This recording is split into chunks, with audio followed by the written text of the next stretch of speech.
Like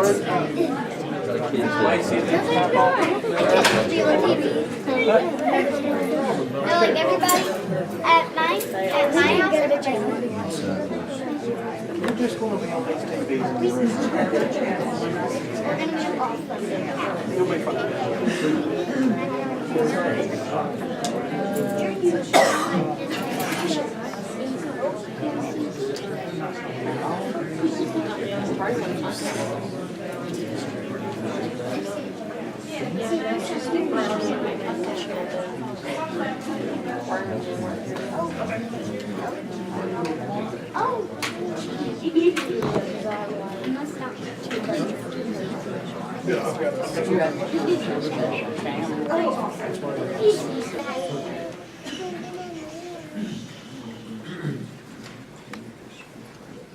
Thanks everyone for being here this evening. We'll start the meeting in just a couple of minutes, but we're going to just briefly review the agenda for the meeting.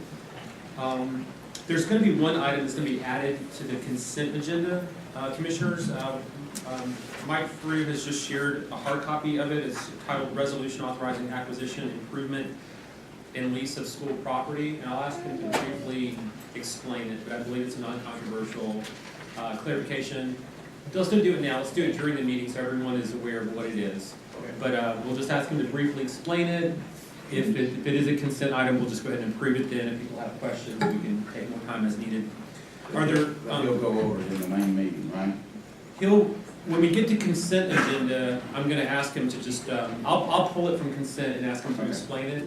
And if people feel like they need more information, we can take more time. But I think it's pretty straightforward, so we might just bring it as consent. One other note, just it's already been taken off the website and moved to the regular business agenda. There's a solid waste capital project ordinance. We're going to handle that under regular business, and that's been removed from consent as well. Any questions about other items on the consent agenda? Just for clarification, that was a duplication was listed under consent and was moved to. Right. Yeah. Right. It was listed in both places. Yeah. We're just going to use one other item. I've heard a suggestion that we add the reappointment of Commissioner Mike Fryer to the AV Tech Board to the consent agenda. Is everybody in agreement with that? Okay, great. Well, let's add that.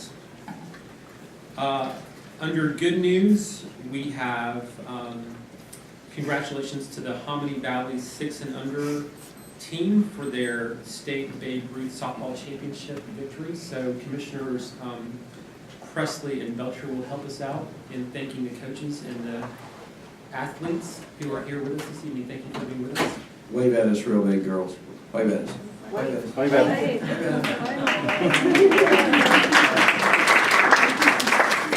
When we get to that, just feel free to come up to the front, and we appreciate y'all being with us. We have an update under the county manager's report from Jim Holland and Lisa Eby on the opioid response efforts in the community. There's no action to be taken on that. It's an informational update. Under new business, we have the Community Child Protection Team and Child Fatality Prevention Team report. We also have acceptance of a settlement report and solvency report in order to collect from the county tax administrator. That item does require a vote, county commissioners. And then we have the ordinance to allow the sale of alcoholic beverages before noon on Sundays at licensed premises. Mike Crew will explain the ordinance. And then finally, we come back to John Creighton, who will talk about the solid waste capital project that we mentioned a moment ago. We have several board appointments to review. Are there any questions about any items on the agenda? Great. I believe that we will take public comment at the beginning of the meeting. We will also take public comment on other matters that we plan to vote on this evening, which includes the acceptance of the settlement report, the alcoholic beverages sale, and the budget amendment on solid waste. So we'll take public comment on those items. If you want to comment on any of those items, I'd encourage you to wait until they come up. If you want to comment on any other matters of interest, feel free to do so at the beginning of the public comment at the start of our meeting. All right. Chairman, I need a closed session, please.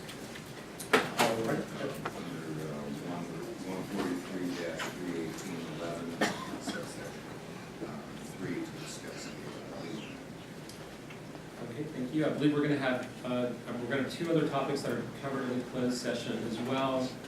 And so we'll cover the reasons for going to closed session at the time that we announced that at the end of this meeting. We don't expect to vote on any of those matters this evening.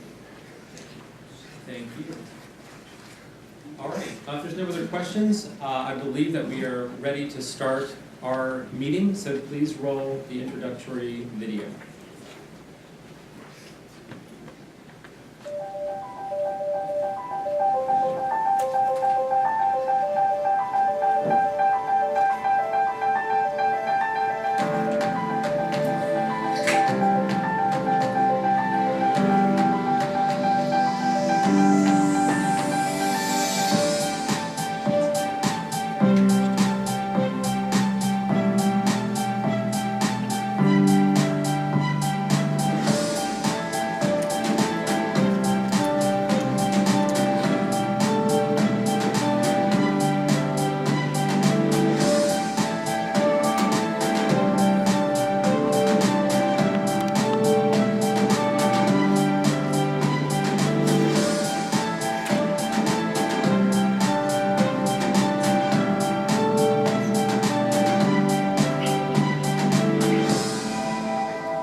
I'd like to call the meeting of August 1st, 2017 County Commission to order. I thank you all for being with us this evening.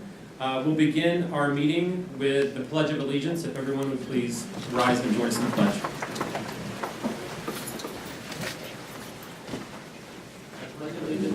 To the flag of the United States of America and to the republic for which it stands, one nation, under God, indivisible, with liberty and justice for all.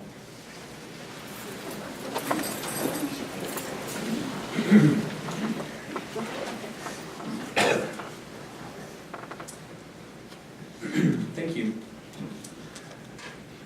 Saturday night, when my family was at home watching a soccer game on television, we received a notice from the Asheville Police Department by phone and by text that there was a suspect in our immediate neighborhood who was believed to be armed and dangerous.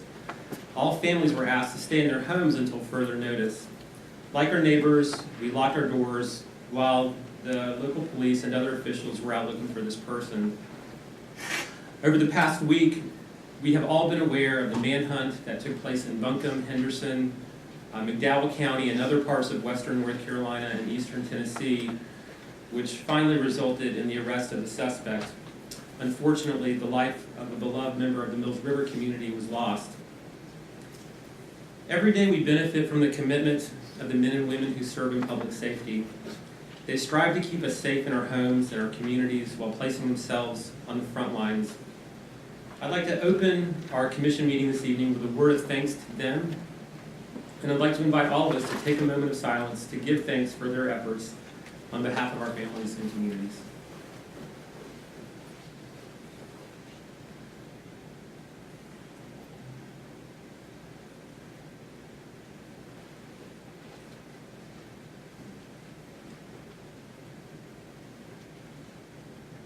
Thank you. I'd like to read the ethics reminder for the board. Is there any item on the agenda this evening, the outcome of which would have a direct, substantial, and readily identifiable financial impact for any board member? Also, does any board member have a financial interest in any public contract coming before the board today? There being none, all board members have a duty and obligation to vote on all matters that come before the board this evening. We're now at the public comment period of our board meeting. The time limit for individual comments to the board is 3 minutes. If your time expires, you may leave any question along with your name, address, and phone number with the county manager. Board members are not expected to comment on any matters during public comment. This is your chance to speak to us. The board reserves the right to deny public address on subject matters previously presented to the board at the same meeting. Are there any members of the public who would like to speak with us this evening? All right, we'll start with you, and then you can go next, and then you'll be third. And then we'll get to everybody else. My name is Dustin Hall. I live in Blackmount. Nepotism breeds corruption and is linked to sexual harassment, discrimination, and loss of confidence in the government. It goes against everything Buncombe County stands for and their good practices, and is an affront to Buncombe County Policy Article 1, Section 5 and 8. It does not promote a healthy, safe, well-educated community with thriving and sustainable quality of life. It does not lend to the effectiveness and efficient government citizens can trust. Ask yourself, how would you like to work under such a system? You state, well, there have been no complaints, but would you complain, and to whom? You were sexually harassed by the son of the chief of your department, so who do you go to make your complaint? The chief? The board? Firefighters do not complain not out of loyalty, but out of fear of their job. They are basically gagged by the system. I called a news organization, they said there are numerous complaints, but no one wants to go on record. Firefighters love their jobs, and it is hard to come by a position with a large number of applicants. It is competitive, to say the least. With the nature of the job, you stand to lose your friends, colleagues, way of life, and your identity. We have created an environment of fear. Does Buncombe County support such an environment? The answer is not only do we support such, but we prop it up with tax dollars. And I do not speak of simply a captain with a son and a firefighter on a different shift. I consider it to be a chief of the department employing a family in direct supervision as a paid fire department. Skyland Fire Department employs the chief's wife, daughter, son, and son-in-law. They say it is necessary for manpower, but we know that is not true, with AB Tech cranking out 30 to 60 qualified firefighters a year. Nepotism is indeed breeds discrimination, which family members are hired and promoted on birthrights and not by qualifications. It is also lends to corruption, which firefighters say is prevalent. It has definitely created a hostile working environment where firefighters are silenced from speaking to leadership because of repercussions, losing a career that we all love. It hurts fellow firefighters, family members, and civilians. It is a direct attack on the ethos and legacy of all we work to preserve. Previously, you as a commission could not plead ignorance, but no longer. You have been notified and you must act. Obviously, this is an NGO, but an NGO that receives tax dollars from Buncombe County and is perceived to be a government agency by the community. I'm a citizen of Buncombe County, and I do not want my tax dollars going to promote such a hostile work environment. Also note, firefighters in Buncombe County rarely receive a living wage. Thank you. Thank you.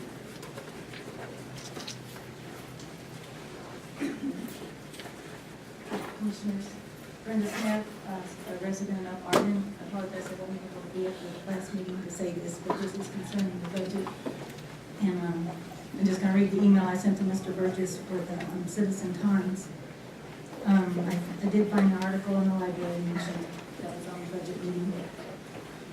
On the budget, the comments, I'll start here. I disagree with the Citizen Times statement on Mike Pryor doing a penny pincher.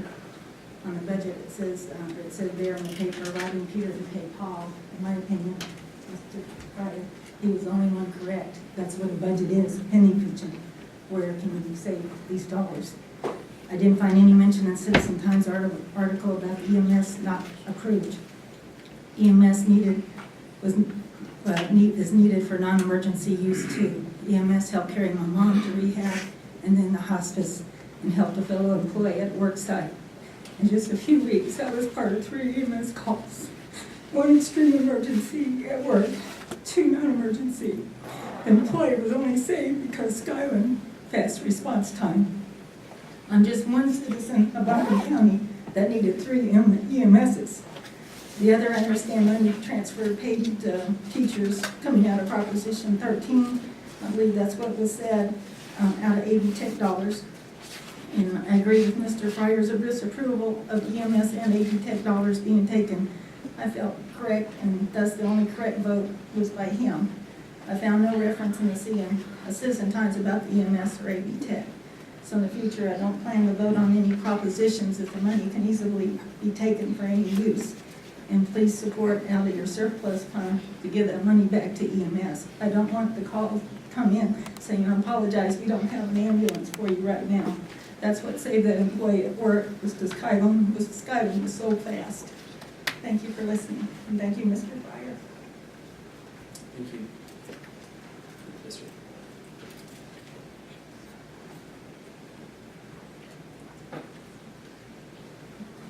I'm Todd Stimson. We are presenting a resolution to Buncombe County Commissioners which seeks to ensure that residents and citizens of Buncombe County have access to all viable medical options that could help alleviate symptoms associated with debilitating and chronic medical conditions.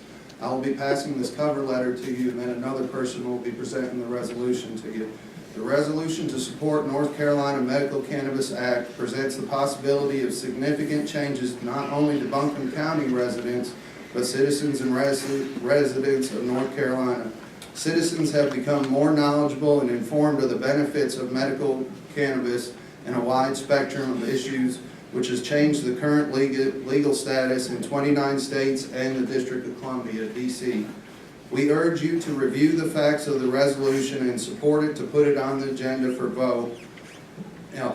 To honor the faith placed in you as a representative of the people, we then urge you to vote to support the resolution and encourage the North Carolina state legislature to take immediate action to approve comprehensive medical cannabis legislation in order to ensure our county and state residents are receiving the most effective medical therapies possible, which includes the use of medical cannabis.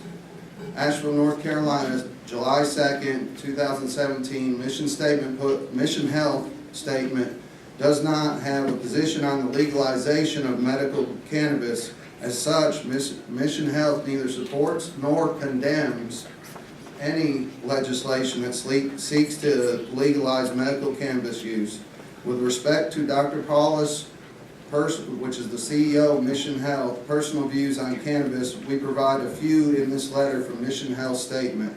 Dr. Paulus states, by way of background, many assume that cannabis first appeared on the scene in the 1960s. However, history tells us that the medical properties of cannabis have been recognized for centuries. The medical use of cannabis is documented in Egyptian pottery dating back to 1550 BCE. More recently, nearly 2 decades of research have shown that cannabis can be beneficial in alleviating pain and other symptoms associated with an array of illnesses, including glaucoma, cancer, multiple sclerosis, anxiety, and pain control, to name a few. In fact, quite possible broader legalization could help more people with unmanageable pain find relief. It could even have a positive mitigating effect against the opioid epidemic. As many citizens and government officials know, there is a serious opioid epidemic in North Carolina, with 4 towns in the top 20 nationally for the opioid abuse. Dr. Paulus states, I'll just hand you the cover letter. Yeah, you can share with the clerk. Okay. Thank you for your time. You're welcome, thank you.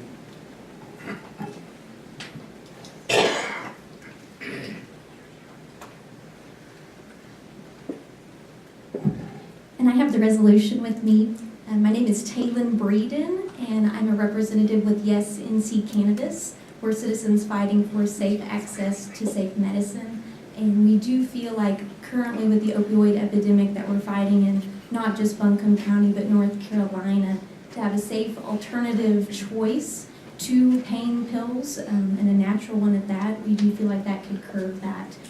I suffer from Crohn's disease. So what happens is my intestine will become inflamed and close where I can't digest food. Cannabis has anti-inflammatory components in it that react with our CBD reactors. So I'm going to go over the resolution with you guys. A resolution in support of House Bill 185, Senate Bill 648, and encouraging the North Carolina legislature to enact legislation that would legalize the use of cannabis for medical. Whereas medical cannabis is currently legal in 29 states in the District of Columbia, and 8 of these states and D.C. have also legalized cannabis for non-medical use. And there is significant and growing amount of evidence that cannabis is beneficial to individuals suffering from many chronic debilitating conditions, including, but not limited to, cancer, HIV/AIDS, multiple sclerosis, glaucoma, chronic pain, Crohn's disease, intractable epilepsy, PTSD, and terminal illness. Whereas in January 2017, the National Academies of Science and Engineering and Medicine issued a report entitled The Health Effects of Cannabis and Cannabinoids, the current state of evidence and recommendations for research. The committee arrived at nearly 100 different research conclusions related to cannabis and cannabinoid health. And whereas numerous healthcare organizations, including the American Nurses Association, American Academy of Family Physicians, Lymphoma Foundation of America, American Preventive Medical Association, and more. Whereas the federal government continues to provide cannabis by prescription to 4 individuals for their use as medicine through the Food and Drug Administration Compassionate Investigational New Drug Program. Whereas the federal government, through the U.S. Department of Health and Human Services, holds patent number 6630507, which describes the therapeutic potential for cannabinoid chemical science. Whereas the County Commission seeks to ensure that the citizens of Buncombe County has access to all viable medical options that could help alleviate symptoms associated with debilitating medical conditions, and the County Commission hereby supports changes in state and other laws to allow authorization, safe, legal access to medical cannabis for qualified patients, grant local control to cities and counties to license and regulate medical cannabis businesses, and to stop the persecution, arrest, and investigation and imprisonment of qualified patients. If North Carolina law is amended to authorize and allow medical and federal law permits subject to local control, the County Commission will develop a system. Pass these guys on to you. Thank you guys, I appreciate it. Thank you. Yes, sir. You'll go next. Hi, my name's Amanda Krause, and I'm a resident here in Buncombe County, live in Mustacheville, and I'm really grateful for this opportunity to speak to you all about legalizing medical cannabis and supporting that in Buncombe County. Ironically, I care about everything. I'm quoting Afro Man's remake of the "And Then I Got High" song. Our culture is shifting to health. For many of us, that means being present for experiences, not numbing and suppressing them with side effects such as suicide. That's something that we're struggling today. Many citizens are afraid of taking opiates and they want a safe alternative. Our society needs to know that our representatives support our best interests by being educated about the truth of the healing properties of medical cannabis. I spoke with a lifelong resident of Western North Carolina today picking up water at the spring, and he has bone cancer in both of his knees. But not all of us can afford to move to Colorado like this guy has to do. Some of our citizens are suffering here, and we need to really step up and support them and step up for North Carolinians and say, here in Asheville, we really want the best interest for people and the ability to reach safe access for cannabis and not get in an illicit market. I spoke to a woman yesterday who says she can't sleep, and she's tried everything, and she's afraid she had to take a benzo from somebody because she's like afraid to try it, but she had to. It was the first time in 2 months that she's gotten 8 hours of sleep, and that's terrible. And she's a business owner here in Asheville. These are people who are our neighbors and our family members, and I want to be able to trust our doctors and our law officers to be my brothers and sisters and to have my back when it comes to real threats on my life. And that's like a side effect from many drugs that we see advertised on television to kids that see that. Suicide is okay maybe, like if I take something and I might actually like want to have suicide because I took something to numb something else, and when we have a real solution. So please, please, please put this on the agenda for your next meeting, because we want to know that you have our back, and we have tons of people to educate you on the endocannabinoid system and why every human needs to be able to have access to basic nutrition. Thank you so much. Thank you. All right, yes, sir.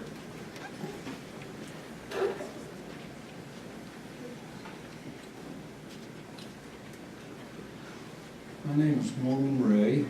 I live here in Asheville, and I'm speaking in favor of this resolution. This medical cannabis is not a fringe thing. It's something that can absolutely help folks, and I want to speak to about 2 people who worked for me. One was named Robbie. He was a veteran who ran a minesweeper in Iraq.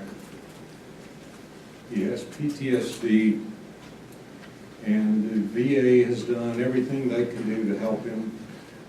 I've tried to teach him meditation techniques. People have worked with him with various things. He used to hear those explosions when the mines went off, and he still hears them every night, which causes him not to be able to sleep and not to be able to effectively hold down a job. So this medical use of cannabis is something that has been shown to prove to help people like that. I also had a guy working for me named Roy, who's about 30 years old. He'd been addicted to oxycodone since he was a teenager. And the medical science, which is in this resolution, has shown that this is somewhat effective against some of these opioid addictions. So I think this is something whose time has come that our citizens in North Carolina can greatly benefit from. And I appreciate your service here. I hope that you consider everything with the wisdom of your heart. And I ask you to favorably consider this resolution. Thank you.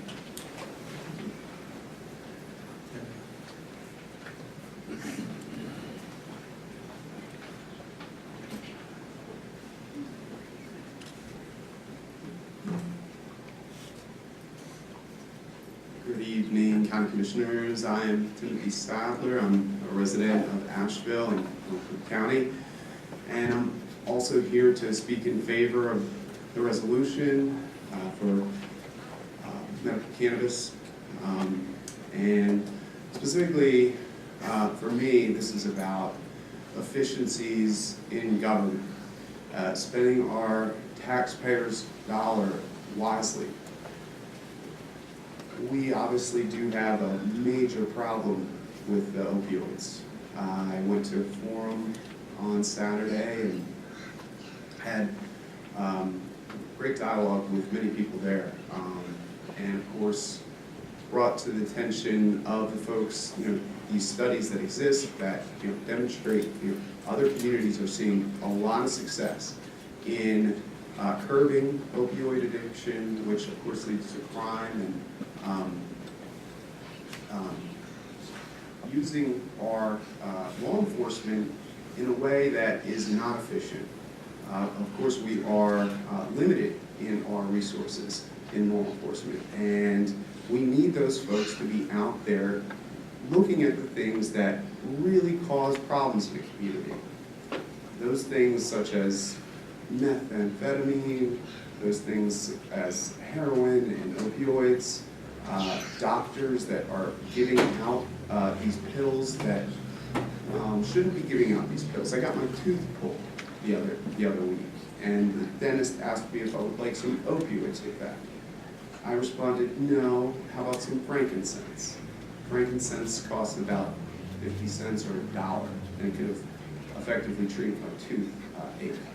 So, these things our investigators need to be looking at, not Dr. Hyland and Todd Stinson and those types of folks. My father has PTSD from Vietnam, and the only thing that helps him is the medical cannabis. The veterans are near and dear to my heart. My grandfather was a sergeant major in World War II, and this is not what we fought for. We fought for liberty and freedom, and the fact that we have to have a centralized source for medicine that really isn't even tested. These pharmaceutical companies test themselves. It's not fair. And efficiencies in government, respecting the veterans, and a decentralized local economic approach instead of a command and control big pharma approach. If you're wise in District 3, please support this resolution. Thank you. All right.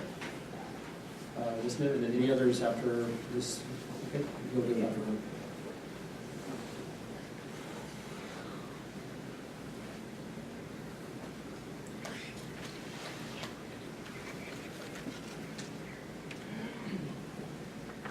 Good evening.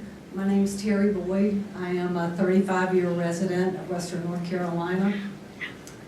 I have a background in medical sales in the medical field. but today I'm a cannabinoid science educator. So I teach patients and I teach the medical community the science behind cannabis and hemp and why it works. So I'm here today to speak up for the people who are too scared to speak up. For the patients and the medical community that supports this. We need to give doctors more tools. We can't expect them to fix the issue with the opioids if we don't give them anything but synthetic pills to treat pain. So I'm here, like I said, to speak for those individuals. I sent Jasmine and Al last week an email with some statistics of 4 different studies. I won't go into detail, but they basically have to do with how the opioid deaths have declined in the states that have medical cannabis. In the first year, 25%, and by year 5, between 33 and 50% decrease. Deaths from car accidents decreased, crime rates went down, and there's a whole confusion out there with a lot of physicians that thinks that the use of cannabis will affect brain development. And that has been proven to not be. And there's still misconceptions based on what Blake Fagan said at the opioid talk the other night. So I'd like to leave you with this thought. I believe education is the key. And if everybody could take the time to just open their minds up to understand just the basic science behind why it works. It doesn't matter whether we're Republican or whether we're Democrat. It only matters now that you're informed and you know. The crime is not the patients using this medicine, which it has been longer than it has been illegal. The crime is knowing that it can help people and keeping it from them. I ask you to do the right thing and support the resolution. Thank you.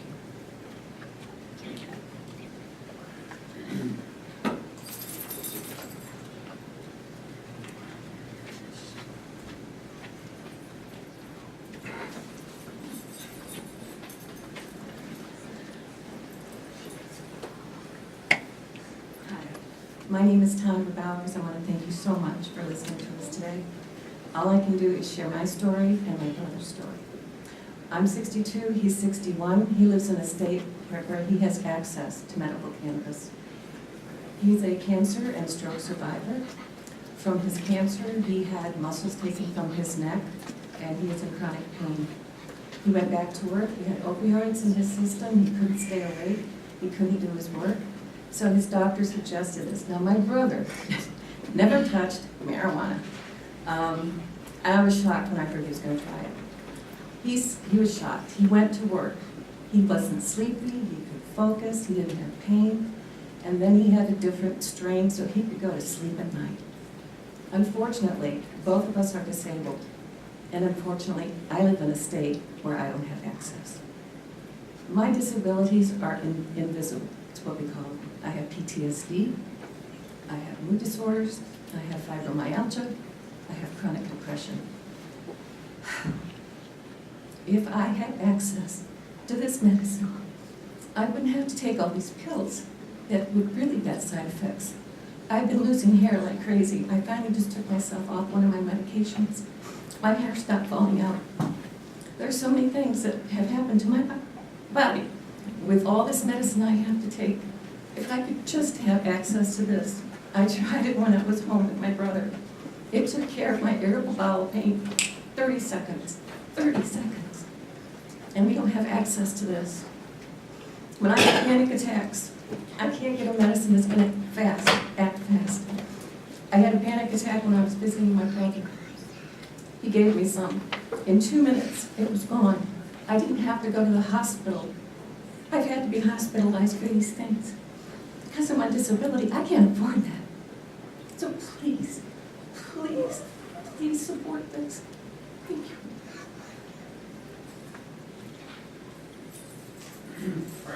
meeting real quick, so I need to audit your one. All right. You'll be our last one for thank you. Come on up.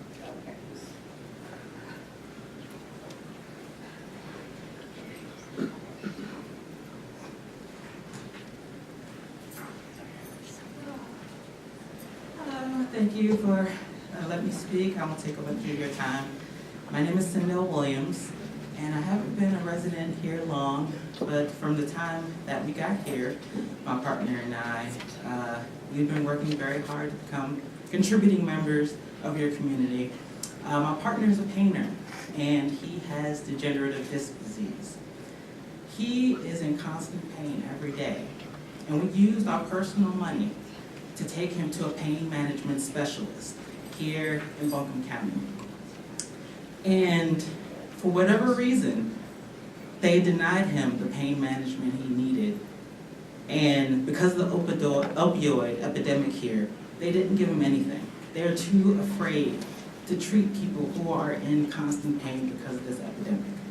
So what are we supposed to do as residents of Buncombe County to help him continue to work and provide for his 3 children? Because at any moment, he could be in so much pain that he would not be able to work for a week, 2 weeks, and every dollar counts when you have children. I'm sure all of you know that. So I stand before you hoping that you will put this on the agenda to be a consideration here, because we don't have anything else. Nobody wants to help us. Please help us. That's all I can say. Thank you.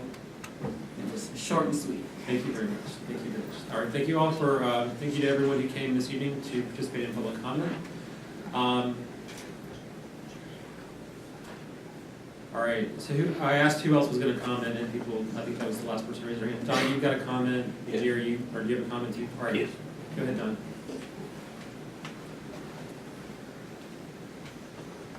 These will be the last two during public comment. Well, I have a couple of questions, but before I get into my questions, I have a personal friend that's smoking a little pot right now for cancer. And I've got a brother that's an alcoholic. And alcohol used to be used to mix medicine. So, you know, I don't think any one thing is the solution to everybody's problem, be it marijuana or alcohol or beer. We always create problems with what we've got. So anyway, that's just my comment on that, because I have a question. And I'm going to be looking at all the commissioners. This is not for the staff. I want to see which commissioner up there has enough concern to ask some simple questions. I see that our governor has now increased the tax credit for solar energy. I see that we have a member of our board promoting solar energy. And I see that a member of our board stated that he named everyone that is a particular party. If you notice, I'm being very proper. And they said that they were going to make Buncombe County 100% renewable energy. Well, folks, there's something called RECs, renewable energy credits. And if you'll look at the legislation the governor's trying to pass, let's Duke Power purchase more and get more renewable energy credits. That's a way to sell and make money off of solar power that's not known through tax deduction and tax rate reduction for the people that's got the money to invest in solar energy. So before we look at making Buncombe County 100% solar, I have some questions. You wouldn't invest money in a project at a bank without you know what the return is. I want to know how much energy Buncombe County consumes on an annual basis. I also want to know how much energy the city of Asheville consumes on an annual basis, and how much energy each of the schools consume on an energy basis. And then I need to know the square footage of land area that it will take in solar panels to provide that much energy. That question is essential before you say you're going to make Buncombe County 100% dependent on renewable energy. And now you know I'm dead on. You don't invest in something that you know the cost. You don't invest in something unless you know what it's going to require. And then you need to address what you're going to do with those energy panels in 30 years from now. Because I remind this board, there's not a member up there that was present when I stood before the Buncombe County Board of Commissioners and said, you're going to have problems at CTS. Some of the staff probably remembers that. I was right then, and I'm right now with my questions. And I'm going to look and see who will step forward and have the forethought to answer the question. Thank you very much. All right, thank you. Mr. Rice?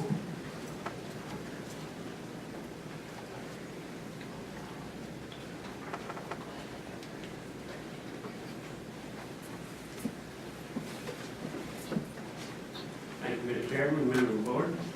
Good to see you again. I want to thank you for the workshops that you've been doing. I think it's great, it's transparency, and it's much more than we ever had.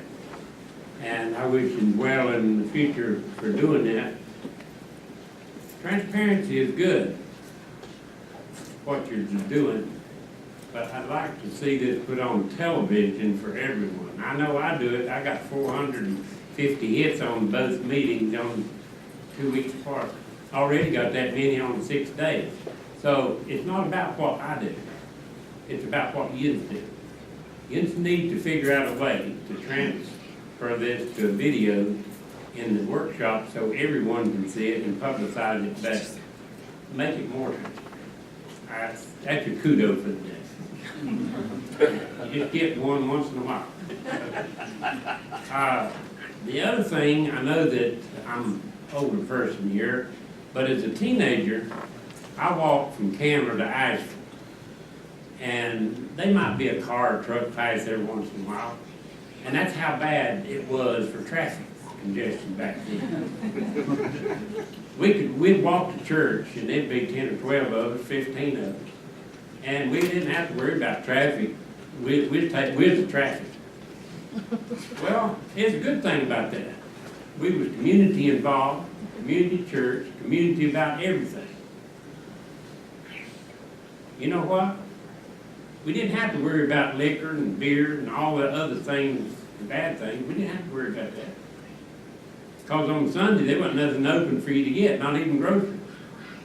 So I'm just bringing you a point here that as a child, that meant something to me. And that's the reason I do the things I do today to help people.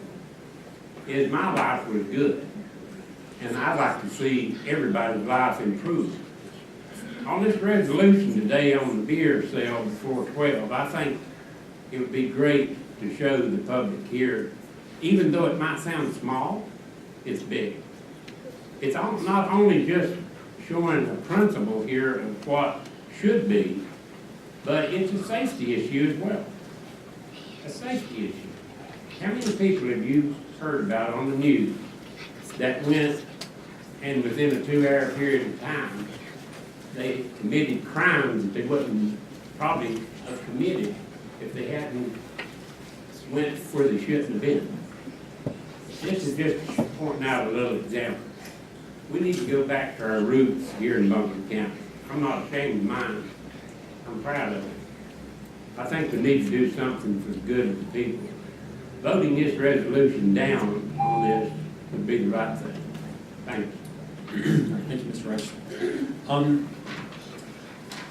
I would like to ask the Commission's approval to move up the good news item. I've got a lot of folks from Hominy Valley who were here for this. If it's okay with everyone, I'd like to do that, and then we'll go to the consent agenda item right after that. So I'm going to ask Commissioners Presley and Belcher to come forward, and I'd like to invite all of the athletes and coaches who are with Hominy Valley 6 to come forward, and we want to acknowledge your great accomplishments in this season. Thank you for being with us.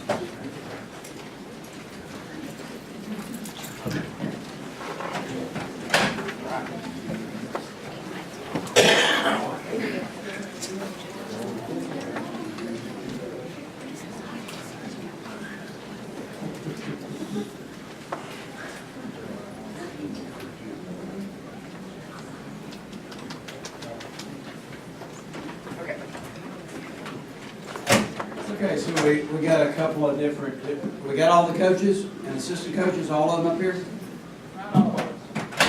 All right. Everybody that's here. Okay, cool. All right, so we got two different awards. So what we're gonna do, I'm gonna read one fully, and then I'll read the name, and I'll hand it to Commissioner Presley, and he can give them to the ones that are here, and the ones that are not here, we will just snap them up and give to y'all at the end. And at the end, we'll come up with you guys, and y'all get a picture of where you're at, and you'll have all the commissioners behind you also. All right. So this is a repeat from last year, right? This is back to back. Am I right? Okay. So this is 6 and under, and this is a difficult time to recognize them, but we didn't want to wait until they got back to school. We want to go ahead and do it. So Buncombe County Commissioners recognize and honor, and we'll read the first name: Addison Ball, Hominy Valley 6 and under, 2017 State Babe Ruth softball champion. All these read the same. On behalf of the citizens of Buncombe County, this board does hereby express its sincere appreciation, honor, and pride in your accomplishments. As a member of the Hominy Valley 6 and under softball team on the occasion of your state championship, we commend your dedication of time and hard work. Did you see that grin right there? That's why we do this. Dedication of time and hard work that resulted in victory. You have brought honor to your county. This is the first day of August 2017, Buncombe County Board of Commissioners, and I'm going to read every name so you know who they are. Brandon Newman, Chairman; Ellen Frost, Vice Chair; Joe Belcher, Commissioner; Robert Pressler, Commissioner; Jasmine Beach Farrar, Commissioner; Mike Fryer, Commissioner; Al Whitesides, Commissioner. All these read the same. Is Addison Ball here? No. No. That's my girl. Tell him. Paisley Clemens. I figure y'all gonna move. Rena Connor. Did I say it right? Rena Connor.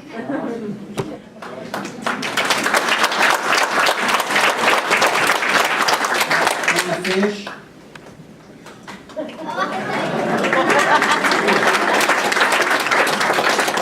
Emma Fisher.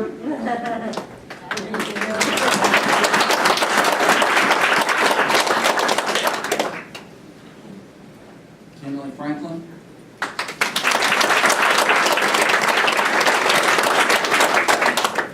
Olivia Reese.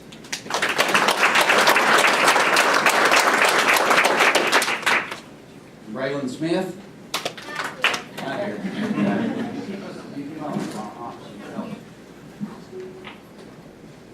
Amelia Wardlaw. Amaya. Did I say that right? Probably toward. Martina Whitted.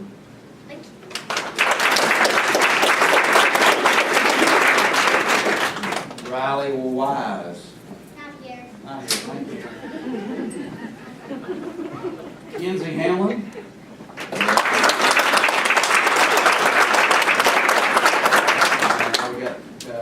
Now I'm going to read for the coaches.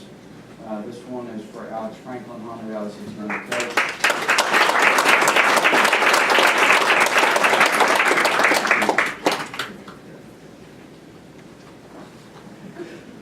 Canyon Robertson. Coach, down here. Give Canyon a hand anyhow. All right, go back to you. Got one more. Adam Hamlin.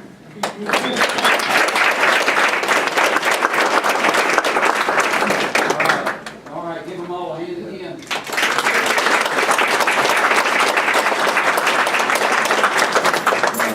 Adam, it's 2 years in a row, right? And you got 2 girls. Yeah. That are back to back, that's done swap. Yeah, last year Jane did the same thing. Totally different thing to do. All different girls. My granddaughter plays for him, and she didn't make the All-Star because this man right here is one of the most unique coaches they are. He thrives to make them better. Well, he's took these kids 2 years in a row, so. That's good.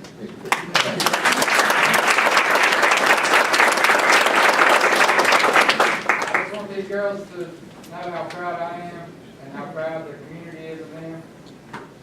I want y'all to know what y'all did, and y'all come together as a team, just like we talked about every practice. We did what we asked, and that's one of the reasons y'all are up here though. Good job. That's right. Everybody.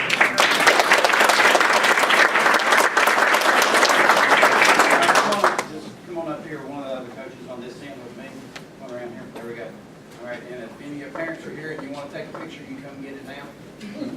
This is y'all leave this, you don't want to get it. All of it. All the cameras go off at the same time.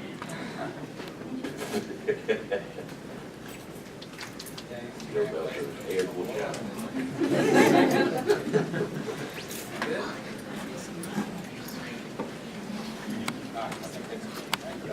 All right.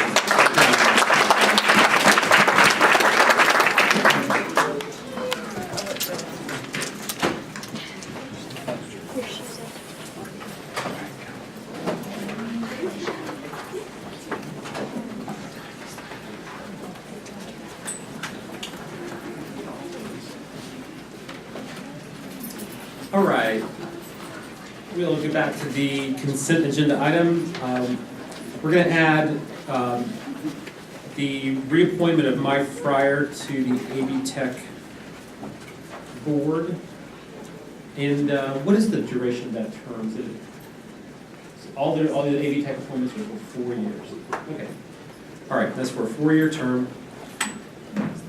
And Mr. Frew, if you could also share a couple of words with us about the, we're going to add the resolution authorizing acquisition, improvement, and lease of school property. Could you just share a couple of, it's a very short resolution, but could you just share a couple of? Mr. Chairman, Commissioners, at least a year ago, this board approved projects for the city school system at Asheville High, IRB Jones, and Randolph, and approved the budgets and the project. In April of this year, this board approved to proceed with those projects, and I lost my spot. But what this does is I simply wanted to tie the loop that the board specifically authorized the receipt of the properties at IRB Jones and Randolph and the lease back of those properties to the schools during the period of construction and equipment of properties. We don't believe that we need either of these schools, elementary schools, as financing security, so this is a regulatory conveyance to make it easier for the process for permitting and construction and wrap up the project. So it's just a pro forma matter, and I have the deeds and I have the leases, and they all check out. And they will be released once the projects are complete. Sure. So since we're financing some major improvements to the schools, we need title to the schools property while that's happening. In particular for Asheville High, because that's going to be some period of time for the financing to wrap up on that. Okay. Thank you. Any questions from any commissioners about that? All right. Thank you very much, Mr. Frew. Are there any questions about any other items on the consent agenda this evening? If not, I'll entertain a motion to approve the consent agenda with the addition of the resolution authorizing acquisition, improvement, and lease of school property, and the appointment of Commissioner Mike Fryer to the AV Tech Board for a 4-year term. There's a motion and a second. Any other comments? All in favor, please say aye. Aye. Any opposed? Thank you. All right, the next item on the agenda is the county manager's report, and we're going to get an update from Jim Holland and Lisa Eby on the opioid response efforts in the community. Thank you for doing this. Good evening. I'm here to talk about the work that we've been doing in Buncombe County across Health and Human Services and Buncombe County government. We're working using the existing resources we have and the existing talent within our community to address this public health crisis. Some of the partners that we've been working with are Stacy Wood, who's led with the communication team, and Ben Atkins, county PR team as well. You'll see a video of theirs just shortly. Dr. Blake Fagan with NAHEC has been spearheading talks within the community to get the word out. Alice Elio with the school system, Sunrise Recovery, Canraza, our community engagement team, and child welfare and health and human services staff, as well as the leadership of Jim Holland. So I wanted to tell you that there's a lot of work being done, and it's being done within the resources that we have within the county. Can you cue up the PowerPoint, please? This is a picture of a girl that was in the front line. you see these children right up here today who were the athletes. This was a student athlete who was injured, suffered pain, had painkillers, and then went on to become addicted and unfortunately died. So this epidemic touches everybody in this community. Richard Harward speaks about how do you create a movement, and that's really what we're trying to do here, is we're trying to create a movement across our county where we can understand the implications of this public health crisis. And one way you can do that is you can create one big splash and have a big campaign, and it sends out a big ripple into the community. But that's not really been shown to be effective. What really is effective is if you throw out 1,000 pebbles into the community, and each one of those pebbles becomes a ripple that overlaps and galvanizes the community. And so we're trying to create 1,000 conversations, 1,000 pebbles tossed into this community, where we're helping the community to understand what every person can do to attack and address this epidemic. So it starts with education, and I'm going to go through just some of the relevant slides that we have in a speakers bureau that we've developed. The speakers bureau is an easy presentation that anyone can give. You all could give it, any member in this community could give it. And it's just getting the information out to the public so that we can each connect the dots and understand how we can make a difference. So the first thing we want to do is to encourage the public is to talk to your children. We know that parents who talk to their children about the risk of opioid addiction are 50% less likely to use opioids and to become addicted. So we want parents to have these conversations. We want to arm parents with the ability to have these conversations as well. We want people, when they go to their physician, to be informed consumers, to be able to ask their physicians the kind of questions: do I have to take painkillers? Is there another way that I might alleviate this pain? Do I need to take the full regimen? When can I taper off and start taking things like Tylenol or Advil? So we're going out in the community and trying to educate the community. We need the community to understand, if they don't hear anything else, is never ever share your medication. 50% of those that become addicted to opioids get that medication initially from family or friends. So just making sure that people know not to share medication is really important. I've done it in my family. When a sister comes to visit and she's not feeling well with a toothache, I've done it, and none of us should be doing it. We're all at risk. We can take simple steps. Everybody in this room can go home tonight, count the painkillers that you have in your medicine cabinet, be aware of them, secure your pills, take them out of the medicine cabinet, put them somewhere that other people can't find them, or drop off your unused pills at the prescription drop-off locations located there. And then ask your family and friends to do the same. Get the word out. We need to be having these conversations in our community. The other thing that we need to do is really change the dynamics of this conversation. The disease of addiction thrives in darkness, and it must be defeated in light. And we do this by really understanding that this is a disease. It's not a character flaw. It's a public health crisis.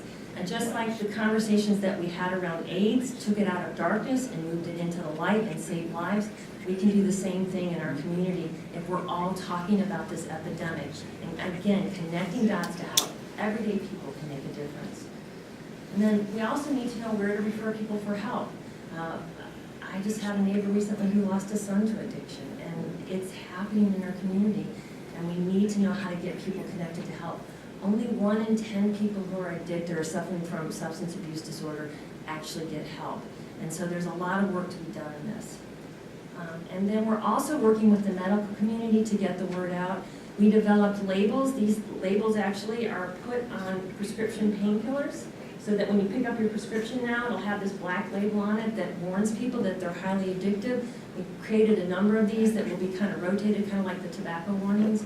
And so we're using that. We also worked with MAHEC to get blister packs so that physicians could actually hand people who would come in with pain blister packs with a dosage of Advil and Advil and Tylenol, acetaminophen and ibuprofen in combinations that have been shown to actually be more effective in treating acute pain. So we're doing things to also work with medical providers in our community. This information that I gave you is just a very quick snapshot about the kind of community conversations that we want to have. We have scheduled a speakers bureaus where we're train the trainer. where we're training people to actually go into their churches, to go in their communities, to have these conversations.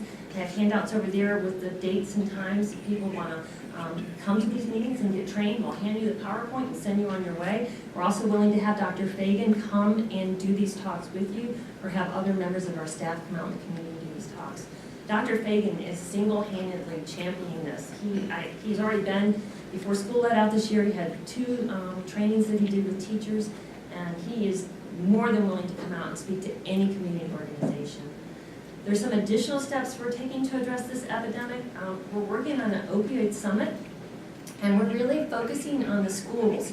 And we're creating kind of a long runway of planning for the summit. We're doing that purposefully so that we make sure that the kids are involved in the process. We're using existing school groups to help them get involved and plan the conference, so the kids will learn about planning a very large project, and then also learn about the opioid epidemic in the process, and hopefully that will help within the school system. This summit will be involving parents with their kids as well as other community members, again, to foster those kind of conversations that we know make a difference. We have settled on the faith-based summit for September 14th at 6:30 at the AME Church. We have right now almost 60 churches, black, white, brown churches in our community that are willing to come together to address this epidemic. We're hoping to pick a day, one Sunday in our community, that we can have sermons across the community on this topic. We're creating community listening sessions. We'd like to work with Kathy Hughes and the Board of Commissioners to, again, help people out in the community and hear from community members and do education as well. Continuing the physician education, working with Mayheck and Mission. We're developing a web-based toolkit, and again, we're doing the school health training. So that's what we're up to right now, and then Jim Holland is going to talk about some of the work specific to health and human services. Thank you, Mr. Chairman. Commissioners, just to update you on a couple of things that we're doing within Health and Human Services. You tasked us with going back and looking across the nation and looking at best practices and what was happening, and looking how we could do that within the resources that we have, and we've done that. And just to update you on a couple of things that we're doing, Abba House, which is through Western Carolina Rescue Ministries, they have built a 14 bedrooms for pregnant women who have either had their babies or are working towards getting their babies back and facing addiction.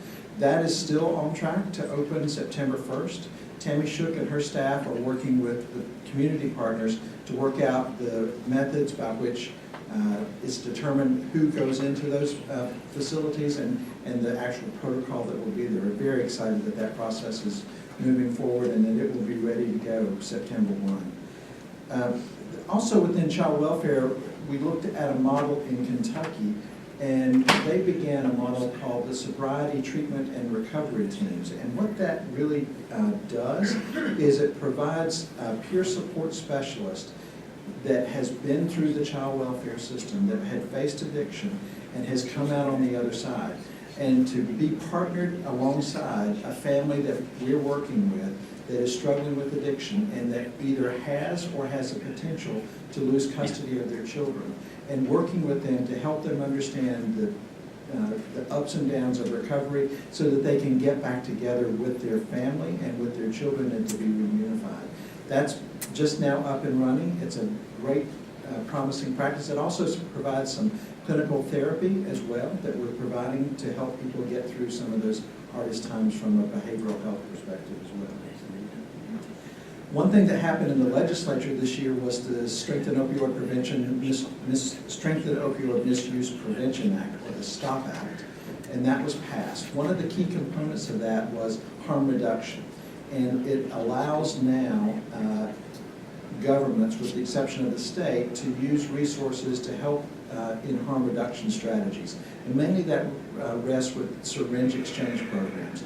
From a public health perspective, that has great application in terms of reducing the incidence of particularly hepatitis C, which is an epidemic levels right now in our community. There are positives about harm reduction strategies, but there are also challenges related to that. And so Dr. Jennifer Mullendor is working with a group in the community, both law enforcement as well as harm reduction partners to try to come up with some strategies to make a harm reduction strategy work, both for the people that are suffering addiction and also the communities that can be impacted through that. One of the other things that has happened at the federal level is that North Carolina received a $31 million grant to specifically help treat addiction as well as some prevention strategies. That money, $15 million a year, will be distributed through the local management entity via health and be used, mostly 80% of those dollars will be used for treatment and getting treatment on the ground right away. Wanted to just show you a couple data points that we have. This is EMS overdose incidents, and while you see the different colors are related to overdose, it can represent suicides, it can represent overdoses, and it represents chemical dependency overdoses that are called. It's been hard to tease those out, and when you look at those, do we see a pattern? We don't really see a pattern in terms of a trend going up and down. I think anecdotally what first responders tell us, that it's more of an indication of the type of illegal substances that are in the community. And based on the strength or based on the type that is in the community at a particular time, it can be reflective of the numbers of overdoses that are there. For example, fentanyl or the derivatives of fentanyl, carfentanil, which is the elephant tranquilizer, that has an impact on potential overdoses. In June, we thought we were seeing a decline, but we just got the data for July, and it's gone back up again. When we look at the Narcan administration, again, not any type of trend that we can see, except again, the anecdotal based on what types of drugs are out there and their potency. One interesting fact is that we had wanted to know, are the people that we're administering Narcan to, are we administering it to the same people over and over again? When we look through June of that's about 159 administrations. 146 of those were unique individuals. So for the most part, we're not seeing the same people back over and over again. That's a mixed message in terms of what the impact is. It is saying that it's across our community. One of the things that Kathy's team has tried to do is to try to promote what happens in an EMS situation, and has done 2 PSAs that we'll show you now of what may be able to be helpful for the community to be able to see.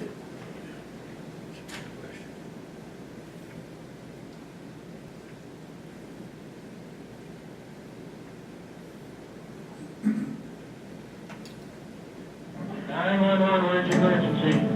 I need an ambulance right away. My son just overdosed on heroin. He's unconscious. Please, hurry. Is he breathing? I don't know. I can't wake him up. I can't wake him up. Please, hurry. The phone with me, okay? You said it's overdosed on heroin, right? Yes. Okay, how old? He's 21. Oh my God.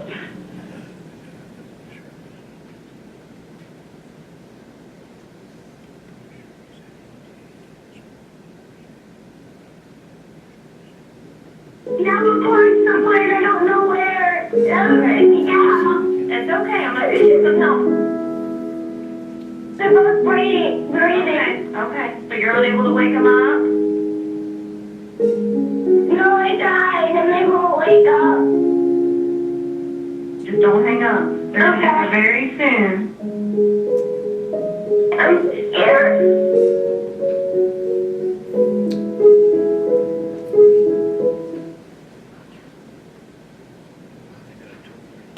So there are a lot of things that we're moving forward on. We look forward to continuing to bring you updates that hopefully show that these efforts, along with others, are making a difference and making a significant impact on the community. Happy to answer any questions that you might have. Are there going to be any PSA about education similar to what Lisa was talking about, so we get before that point? I think that is a great idea. I think it would be nice to be able to coordinate the work that Lisa's doing with her team around prevention to do that as Just, I well. mean, by the time, I'd like, just to focus on how not to get it. There's a lot we can do. So just a couple comments. I want to thank both of you for and the team for the follow-up and the information. And in the slide presentation, the highly addictive banner struck me. I think it's excellent. I'd love to hear future reports on that and how people are participating in that. Also, I don't think there was pretty close to almost not a dry eye in the room with the videos. I'd say if you would have showed one more, then there probably would not have been, because it struck at the heart of, I believe, every commissioner up here, and I know probably all of the people in the audience. So I'll give you an excellent on both of those. It's a tough message, but it was delivered very well, very heartfelt and compassionate, and I just, it was very moving. I appreciate that. Also, it was part of the safety net meeting today, and y'all continue to follow up on alternative ways and just research and trying to find out why citizens in Buncombe County are affected by this addiction and finding ways to prevent it. I learned some amazing things today, how Tylenol can convert into morphine for some people with I think different opioid receptors they have, and it was very eye-opening, even for little children, and how medicine doesn't affect everybody the same way. It was very good. So hats off, difficult subject, but work well done, and work that I believe will save lives in Buncombe County. I appreciate it. I sent an email, but a very dear friend of mine was recently at Mission for a leg injury, and he was in the ED, and he had a very perfunctory exam, and then was prescribed 18 days worth of heroin derivative drugs. And I emailed everybody about it, but I want to say it in public again, because how can we combat this when the performance of the ED seems to be so irregular? On one hand, we hear one thing, and then, when you have these conversations with people, it's so disheartening. And he refused and he took a prescription but didn't fill it. But what can we do other than education to control this? Because clearly Mission is very, it's not consistent what they do. I did raise that issue with a representative from Mission today, as a matter of fact, and I do think that one of the things that we will have to continue to do is to continue to educate about that message, because it's as Dr. Fagan has said here before, that is ingrained in physicians, and to change that behavior into, especially in an emergency setting where you're not in a relationship with the patient, that's even more critical to be able to do that. And so I think bringing the things up when you hear those, as bad as they are, is critical to make sure that we continue to make sure that people understand that we get that message out to physicians wherever it rests. And I think it's unfortunate, quite a few people keep doctors on the pedestal, and so you can hear one thing, this is a bad thing, but when a doctor prescribes something, you're torn. And it takes, I think, an extraordinarily strong person to say, no, I don't want that, I want something else. Kind of a follow on that. The legislation that was passed through the legislature this year, doesn't it regulate the number of opioid or otherwise highly addictive pills that can be prescribed? Could you just talk a little bit more about what's in that legislation and how it, to what degree it will address, I think, this critical concern about over-prescription of these addictive drugs? There are. Some of the things that it does is it puts teeth behind the controlled substances reporting system that all providers are to use when they prescribe an opioid, to be able to look in that system and also to be able to register the opiates that they give to that. It also does limit the amount of prescriptions the number of days that can be prescribed to 10 is supposed to be the limit that has. So this takes effect September 1. It does also will require electronic prescribing, so that you can't potentially fraudulently use a prescription pad and take a prescription to a pharmacist. Again, that does not begin until January of 2020. It does require for mid-level providers to have a personal consultation with the physician before they prescribe an opioid, so that they do make sure that they're consulting and that the physician has an agreement that that must be, can be given. It does, again, provide for pharmacies must report if they suspect that someone is abusing, either shopping around for different medications with different prescriptions, or if they suspect someone is using inappropriately, they are required to report, and pharmacies are required or have financial penalties if they fail to report. It does also provide some additional supports for the distribution and the prescription for naloxone, which is the opiate reversing drug, and does allow for standing orders by a physician to be able to be given, so that members of the community or members of another government entity, for example, we could under the health department do that. We already do that under EMS for that process. And so the one thing that didn't get in there is dollars for treatment that was planned, but the $15 million that came through in the federal government will supplant that and be used to help support that. Do you think that, when we first had, I think one of our earlier presentations about this problem, there were some numbers shown about how many opioids are prescribed in Buncombe County each year, and it was just a mind-boggling number. It was over 10 million. It was maybe 18 million or something like that. Do you think that, is it possible to know at this point with this new legislation that will limit the number of pills that can be prescribed, if that's going to be really effective in driving those numbers down? Because just, this is a really complicated problem, but just when you see that many of these really addictive pills being prescribed, it's a really simple understanding is that there's going to be hundreds of people who are going to get hurt and addicted and die when there's that many of these really addictive pills just out there. So I know this is new legislation, but just based on what we've seen in other places, is there reason to be optimistic that that's going to really drive these numbers down substantially, or what's the outlook on that? I think that's an open question as to how that happens. If I think back to Dr. Fagan coming here and saying, and Dr. Hardy saying it takes 5 minutes to say yes and 25 minutes to say no. And so the reality is that prescribers must be at the point where they understand the consequences and be able to help people.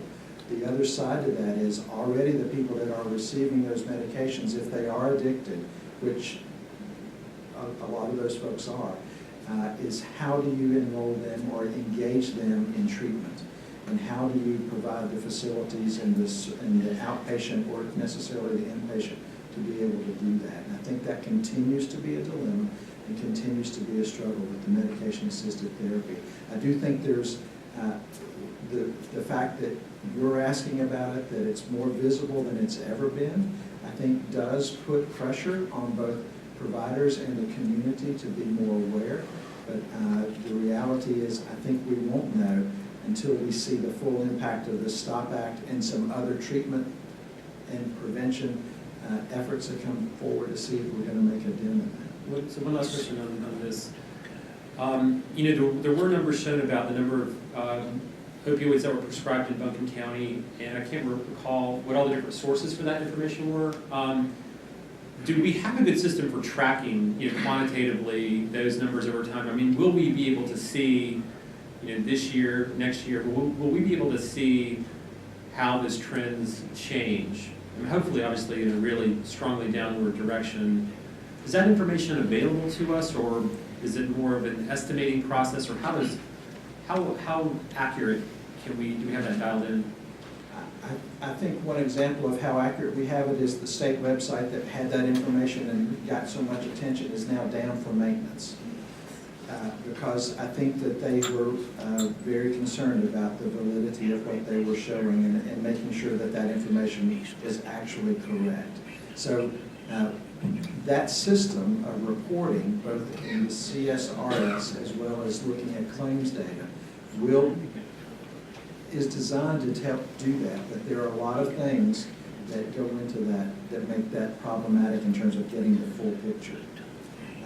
When we looked at it from 15 to 16, it had gone up, but some counties had gone down. It's very much, I think that's, again, an open question. I wish I had a better answer for you. I appreciate that. And I guess I would just say, I hope that we can do whatever we can at this level, here in Buncombe County, to advocate for really getting the best information that's possible on that, because if we don't have that information, if we can't see those trends of prescriptions going down, we're losing. I mean, everything else we do, all the best education, all of the best, if there's that many of these highly addictive pills being prescribed, the reality is a lot of them are just going to get in the wrong hands, they're going to be misused. So we've got to see those numbers going down. Otherwise, we know we're just staying in the same place, and the problem is. It's impossible to see where the prescriptions come from, whether it's the ED, whether it's private physicians. Is it? I have asked that question, and it is extremely difficult to know because it's not always based on the ED, it's based on the prescriber. Right. So the prescriber could be. Right, yeah, right. I see, yeah. So just to piggyback on what you said, because I was really going to ask the same question, and so I guess I'll put it as a challenge it's important for us to find an accurate source that we can measure this, so that, I like the opioid response plan, on the agenda. It'd be nice to see it coming back, quarterly, in my opinion. It's up to the board, but to see it quarterly, not waiting a year, but to see where are we with as much information as you can to show the, the good and the bad. That way we can respond in a proper way. But I think measuring this is key, and having a good baseline to start with, and just, I don't begin to tell you where to look, but just to find a good source that you are comfortable with, and let's start reporting and measuring. Just in light of some legislation, and in light of the efforts that we're trying to do here as a commission and as a county and Health and Human Services. Great. Thank you all for the report and for your work. It's really important. All right.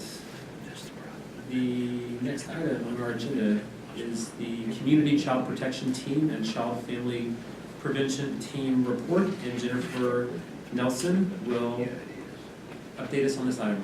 Thank you for being here.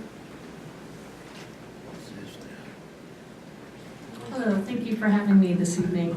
So I am Jennifer Nielsen, and I've had the honor of serving as the chair of the Community Child Protection Team / Child Fatality Prevention Team here in Buncombe County for the last 2.5 years. I've also been, some of you may know me, I've been with Guardian Ad Litem program here in Buncombe County for 13 years, and that work that I've done at Guardian Ad Litem definitely informs the work that I do for a child protection team. And additionally, I bring the experience of both of those organizations to my work on the Buncombe County Women's Commission, which I've been proud to be a member of for the past year, so thank you. I would like to take just a moment to thank Commissioner Ferraro for joining the Community Child Protection Team last year. It's really critical to have a cross-section of the community represented on our teams to make sure that the work we do is transparent, informed, and comprehensive. So I'd like to thank her for joining our group. Our 2016 annual report was distributed to everybody, and it outlines the work that our team undertook.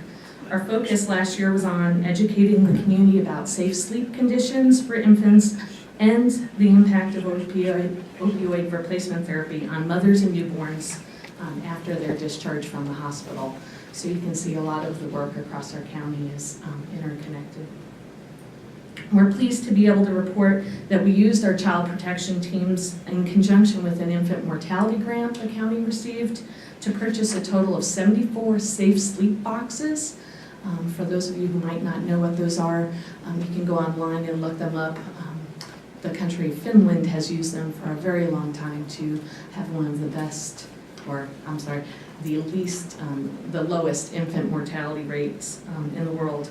But we bought 74 of those, 74 sleep sacks, and 300 onesies with the ABCs of safe sleep printed on them, alone, on your back, and in a crib, ABC, as a reminder for new parents. Priority distribution for all of those items was designated for new parents that did not have a safe sleep option upon discharge from the hospital, and situations where mothers and or babies were on opioid replacement therapy and there was a concern upon discharge. You can also see that we performed 24 child fatality reviews last year. This is emotionally taxing but critically important work that our team undertakes. Our team works diligently to identify and address gaps and barriers and deficiencies in community services or resources in order that future child fatalities can hopefully be prevented. And finally, we did perform 2 additional case reviews of Health and Human Services active cases. Social workers are able to bring cases to our team for discussion and review. They tend to bring cases where their efforts have been unable to bring about change in the family due to barriers in accessing resources or lack of resources in our community, or abuse, neglect, or dependency has been substantiated and the family has not been able to undertake the efforts to correct those situations. Because our team, like I said, is a cross-section of the community, we're able to bring new insights or suggestions that the DHHS staff may not have been aware of or overlooked. So our team continues our important work in 2017. We look forward to reporting to you next year about our efforts that are currently underway. Please know that our team is very appreciative of the resources you, the commission members, allocate to keeping children safe in our community. I also have DHHS staff here that sit on the team with me if you have any additional questions. Thank you. Thank you. Any questions from any of the commissioners on the report? All right, Jennifer, and to all your staff, thank you very much. Thank you for what you do. It's very important. As a pep, all I know what onesies are, Alan. All right. We're going to move on to the next item on our agenda, which is the acceptance of settlement report, insolvency report, in order to collect from the county tax administrator, and Keith Miller will lead us on this item. Thank you, Mr. Chairman, Commissioners. So the packet you have, I believe, has about 6 documents within it, so I'm going to just quickly go through each one of those, and if you want to stop me somewhere, then I'll be happy to stop and we'll discuss whatever you'd like to discuss there. But first, for those of you that maybe have not been here and saw this process before, or saw the settlement, or understand what the settlement is, let me give you a quick little snippet on that. It's that this time last year, this board gave the tax collector an order to collect for the 2016 tax year. Now we come back as part of the statute to report to you the settlement on that charge, to say this was the levy that you charged us to collect, this is what we collected, and this is the percent of that. So that's what the settlement is, and that's what this document will give you. The first document I give you is just this, what we call the snapshot, the tax year 2016 snapshot. It gives you the regular levy that you charged to collect, the amount that was collected, uncollected, and the percent collected. And I will say that we're very proud of the staff there, 99.88%. Again, one of the highest collection rates that Buncombe County has ever had. We continue to be very successful there and improve that every year. So They deserve lots of credit for their hard work. On that also, we report to you the vehicles, and a reminder there that the North Carolina Department of Motor Vehicles collect this tax for us. So the 99.48% is not something that we are directly in control of. That is up to the Department of Motor Vehicles, okay? That gives you a total levy percentage of 99.85% for 2016. The next document, the Buncombe County, North Carolina Office of Tax Collector. This is your settlement, tax year 2016 property tax. Again, it states for you the net levy, collected, uncollected, percent collected. And this document also contains the information on all the municipalities in which you collect for. So if you flip through it, you will see the city of Asheville, Asheville City Schools, Black Mountain, Woodfin, Montree, and will give you the percent collected for each one of those municipalities. The next document is the Fire Protection and Ambulance Rescue Service District, 2016. This will give you each district as it is taxed and the percent collected within each one of those districts. The next one is the North Carolina Vehicle Tax System Report. This gives you a report of the fiscal year ending June 30, 2017, which translates to the other report of the 98.48% collected from the Department of Motor Vehicles. The next report for you is the insolvent list of tax bills. This comes before you. The general statute has a provision which gives you, the governing body, the option to relieve the tax collector of the duty or the charge to collect these taxes once they become greater than 5 years old. So what you see on this report is a list really of personal property. So that's important to know. This is personal property. It is not real estate. We do have means of other ways of collecting on real estate of 10 years. But personal property, we ask you to review this list and release us of the charge to collect on these. You see there's many reasons here, but there's a lot of businesses here, maybe some manufactured homes which have gotten moved out of the county, we no longer can locate, businesses that have closed, there's no longer assets, so therefore there's not very many collection remedies left once the assets are gone. So we ask you to approve that list. The last document then is the order of collection. This is the order of collection to the tax collector for this year of 2017. So that gives the authority for the tax collector to use the remedies in which they feel necessary to collect the tax in which you're charging us to do. Any questions on any of those?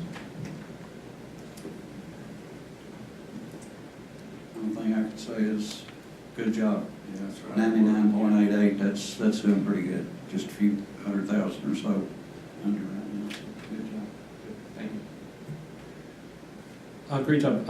Mr. Miller, do we need to vote on these as a group? Yes, that's the recommendation, that you vote on them as the packet is presented to you. Okay. So one vote, I think, will be sufficient. I move that we approve as presented. Motion and a second. Further discussion. All in favor, please say aye. Aye. All opposed. Thank you.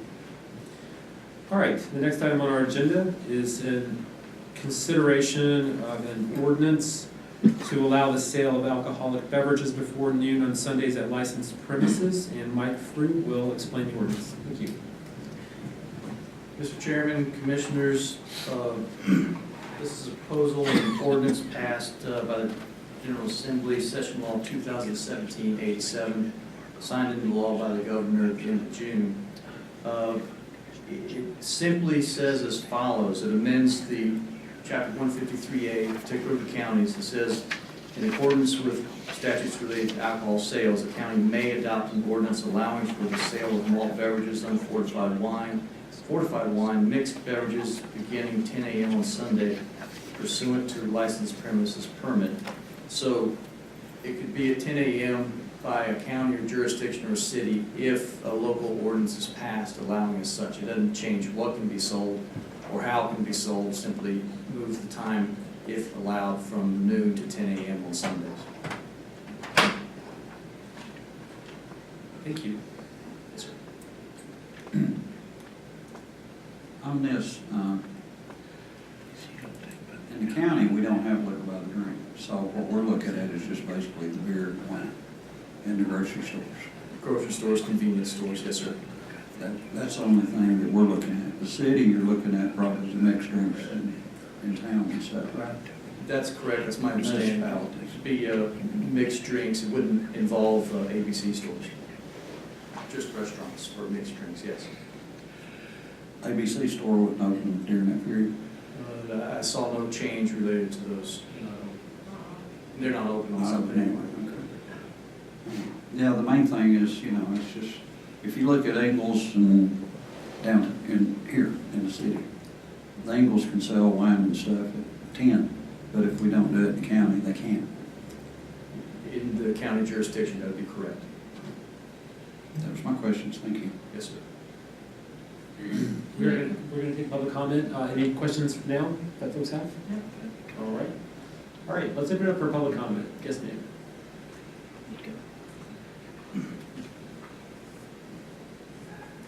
Hi, my name is Bev Gottfried. I own the farm, and it's an event center in Candler. We do mostly weddings. We do about 80 weddings a year. That's from April through the end of December. We also do other events as well, cooking classes, some of those really fun things that people love to do. I have a license to serve alcohol. I don't drink. I never have. I didn't know anybody that even drank until I was out of college. So I feel the responsibility of doing the right thing. I have weddings, and the millennials are very much experiences of weddings as so many people that has to do with drinking alcohol. And I know that I can't sell mixed drinks but the people can come and get their license, and they bring that themselves. So for me, on a Sunday brunch, if they would have a license to bring it, that's different than selling it at a grocery store. And we're very serious about how we deliver and serve the alcohol. We only let a bartender serve that.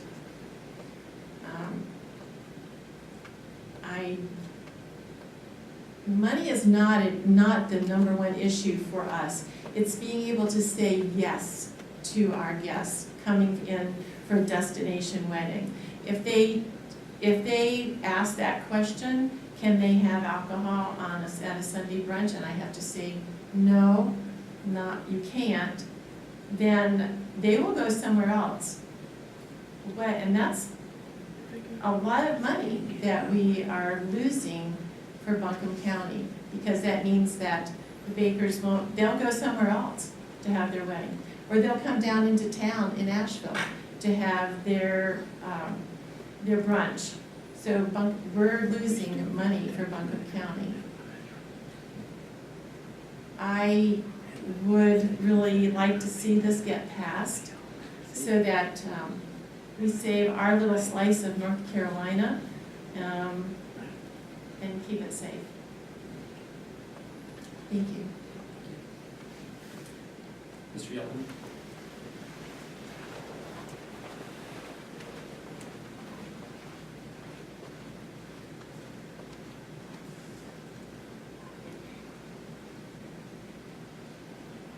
Believe it or not, I feel sorry for you all, so I'm gonna be a little lighthearted. I was born and raised here. It does have its advantages. I remember when moonshine was $3 a gallon. Everybody made a little bit. Then the federal government says, man, look at all the money you're losing. My granddad used to haul a 55-gallon drum of liquor from up in Yancey County to Lexington Avenue, got $5 for the barrel, and they sold it for a nickel a shot. You figure how much money the bar made, okay? And the state and the federal government said, look how much money you're losing on taxes by not selling alcohol. So they passed prohibition, made it illegal. Anytime you make anything illegal, guess what happens? Price of it goes up. So you all have heard all kinds of things tonight. I got a suggestion for you. Hey, serve liquor 24 hours a day. Hey, make marijuana legal, tax it. Put a sheriff car in front and outside of every bar and every brewery in Buncombe County, increase the fines, and balance your budget, and lower the taxes on us taxpayers. I'm dead serious about it, because you make it illegal, price of it goes up. Opioids, you have to get it through a prescription, then somebody gets it, and they get an extra bottle, and thank you, Brad, for mentioning that, because they'll go out and they'll sell that, right, if they don't take it. They'll find somebody to give them something for it. So the best way to find out how much opioids is moving through here is contact and see how much each drugstore buys, and I think you can do that. Because we passed federal law, and you can't find out what I take. That's my private information. So sometimes all these laws screw us up. So just pass that, let everything happen, let everybody do what they want to do, but when they are not responsible, put their butt in jail and make them stay there.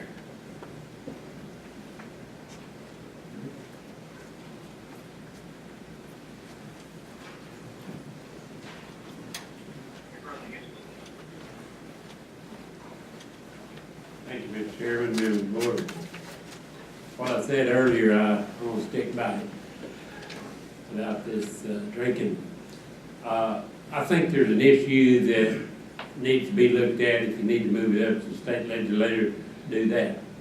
I think everybody that sells alcohol ought to have to put up $1 million liability insurance if something happens to Patriot or anyone else. And I think that ought to be took care of with the state legislature, because this safety issue that I spoke about earlier, it certainly is. If we don't do what we can do, you know, I'm talking about y'all, not me, but y'all have got an opportunity to do something to send a message that we're not going to tolerate this kind of stuff.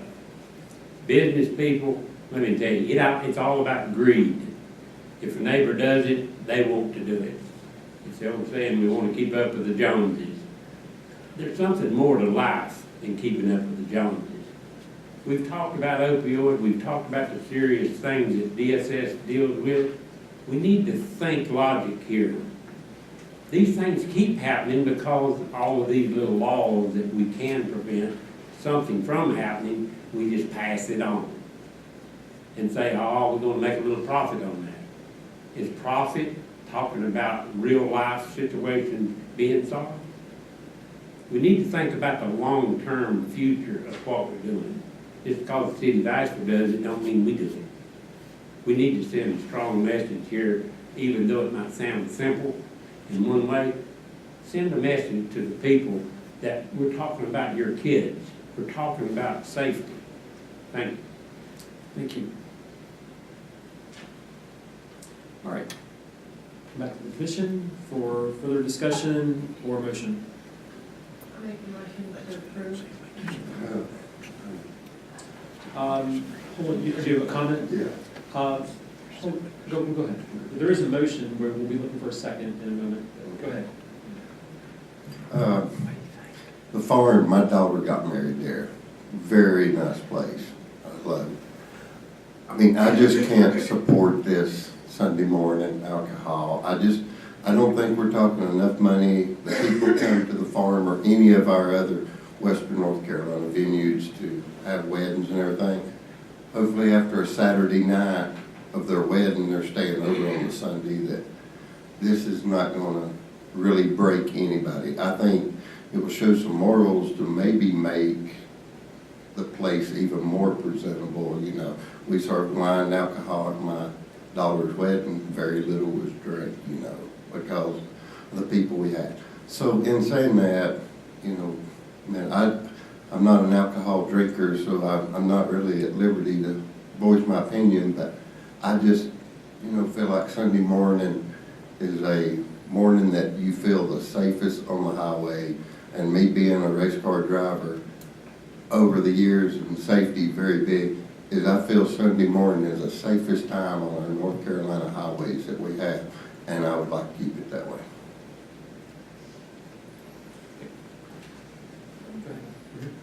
Just a brief comment. I plan to vote for this ordinance, but I do just want to take a sec because we're talking a lot about addiction tonight. And when we talk about addiction, I think we also should talk about alcohol addiction and use the platform to just shine some light on that issue as well.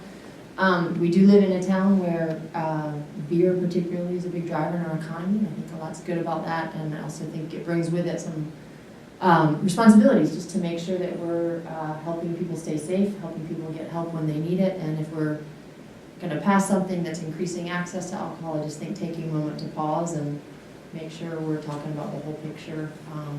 I certainly would invite more conversation in our community about how we can reduce the rate of DUIs, increase access to treatment for folks, and make sure we're promoting a real culture of safety around the kinds of issues that can come up related to alcohol use. So I've got a couple comments. I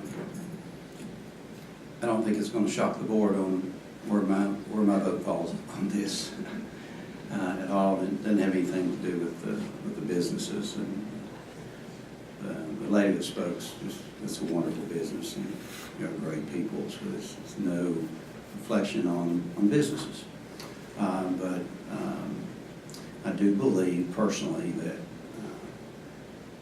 that there are erosions into times and into family time that for me is unacceptable. This is one of them where I would rather there personally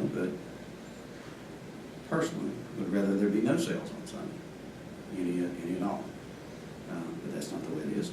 But when it comes, below 12, I just personally can't support it for various reasons, but it's no reflection on the businesses or those that have their certain goals. I can tell you that I do know that when our company decided, the company I was with before, after 25 plus years, decided to close business on Sunday, that the next year we had a record year because we committed to more of the other 6 days and stepped it up a notch. So I do think that for some people it may have a financial effect, but for many it wouldn't. It's not going to make a difference at all. For me, I just don't personally think it's no reflection on our other commissioners. I'm not saying that if someone votes for this, that they're against families or some of the things we've been talking about, but I just believe that it's just simply not good for the families of Buncombe County, so I will not be supporting. All right, there's a motion on the table. Is there a second? I second, and I would like to comment before we vote. I agree with what the other commissioners have said, and I agree when we talk about families and being responsible. My wife and I just celebrated our 47th anniversary a few days ago. My parents were married 69 years. So when it comes to family values, I believe in that. But I also believe in being fair to the constituents and the people that we represent in Buncombe County. And I didn't run for this office to be a moral policeman. I ran to make sure that we're fair in what we do for the people. And some things we cannot dictate in America or tell people what to do. I mean, we have the right to make our own decisions. I might not agree with a lot of them, but as long as we are legal in what we do, that's the American way. That's why I fought in Vietnam. I mean, I believe in the principles, freedom and giving people the right to choose. So with that, I will say that I will vote for this because I think it's only fair to the people who we represent, the businesses, so that they'll be competing on a level playing field, with the businesses in Asheville and the other counties. And I agree, when you talk about families and being safe on the highway, that's true. I do that. And I think that's up to us as individuals to do it. And as someone mentioned, if we break the laws, punish them. But I think we have a right to the people we represent to be fair with this. And therefore, I will vote for it. One more, Chairman. I've been going backwards and forwards over here. I hear good, I hear bad. I try to figure it out. What I said originally was, yeah, people are gonna buy it in the morning. They'll buy it 10 o'clock in the city, or they can buy it 10 o'clock in the county. And Al, you just said it right. We'd be punishing a certain amount of people that would have to drive further to be able to do the same thing that they're gonna do, whether you say it or not. I was gonna go no, but now I'm probably gonna say yes. It's a hard one to say. Because, I don't want to punish anyone in a court. And I don't, and I'm like everybody else. I haven't drank in a long time. I had quite a few years ago. The main thing is, it's a good discussion and it moves you around in different ways. So I thank you for the opportunity to look at this. I'll look at it. Any other questions? All in favor, please say aye. Aye. Aye. All opposed? No. No. Their clerk, Kathy, was that there? Great, all right. Passes 5-2. Well, Mr. Chairman, just as a point of order, since this is an ordinance and it's the first time it's been presented to the board, it cannot pass unless it's unanimous, so it would come on the next agenda for it to be approved. Okay, thank you. Thank you.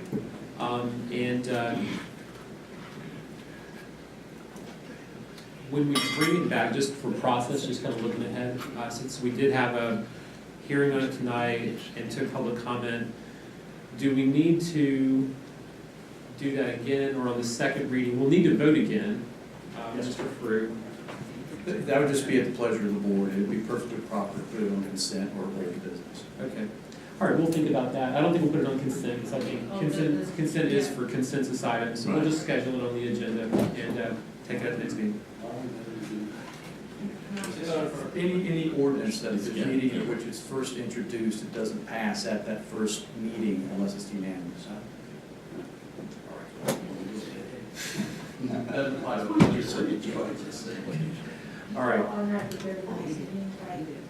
Yes. Procedure, and then we'll vote again. Yes, sir. And pass. It can pass then with a simple majority. Yes. All right, thank you, Mr. Cruz. All right, very good. The next item on the agenda is the Budget Amendment Fund 66, Solid Waste Transfer Facility and Solid Waste Capital Project Ordinance. John Creighton will explain the amendment.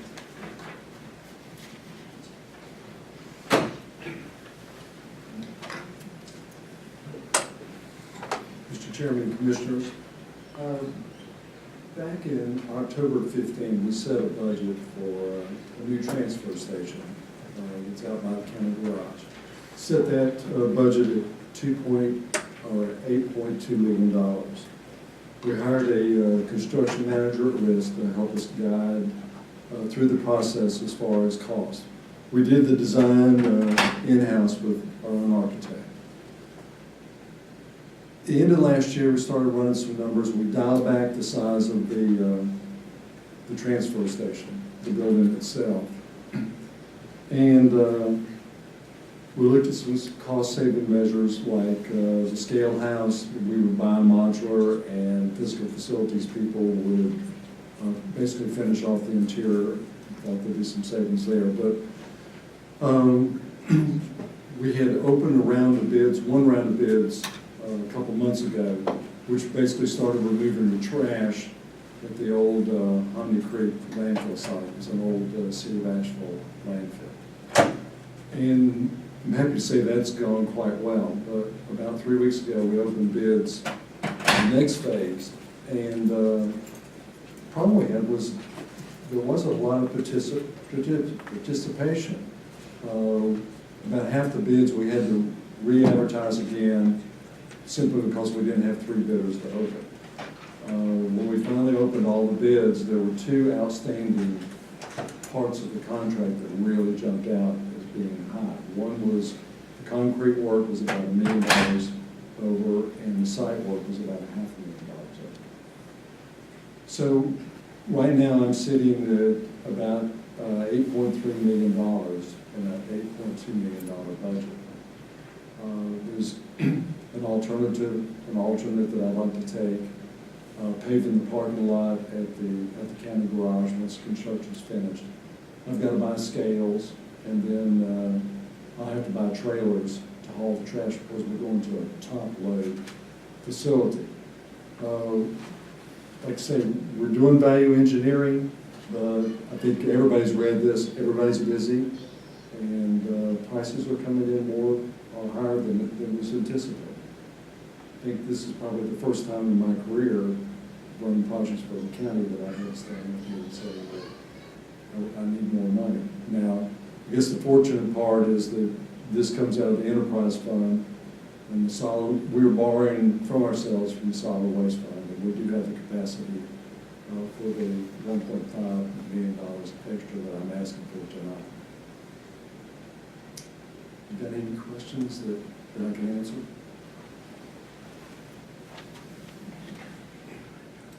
Doesn't sound like it. So you're asking for a budget amendment to move forward at this time? Yes, sir. All right. We will take public comment on this. Well, let me just ask first, is there a motion?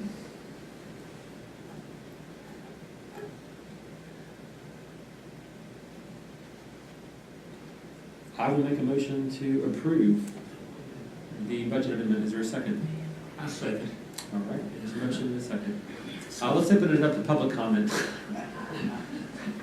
Mr. Yeldon. We went to sleep on Keeping everybody on their toes is what we're doing. Yeah.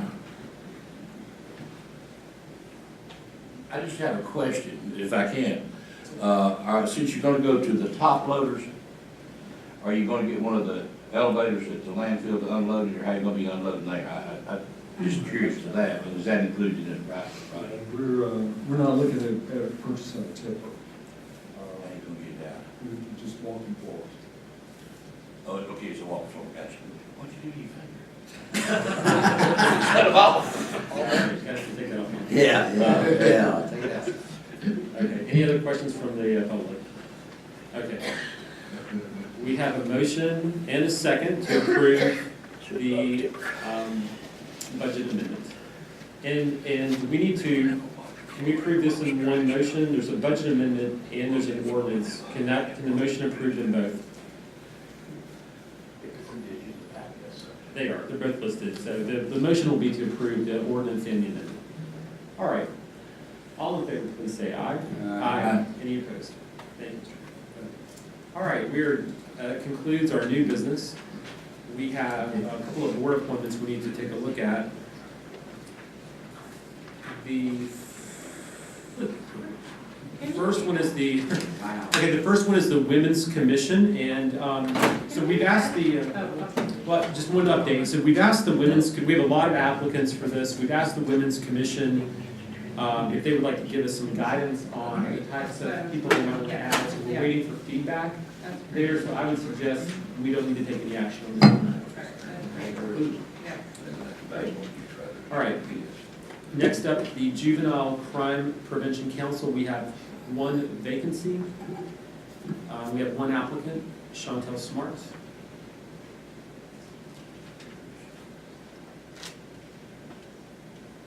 I nominate. Oh, wow. Yeah. You need a motion? Yeah, let's, I so move. okay, we've got a motion and a second. Any discussion? All in favor, please say aye. Aye. All opposed.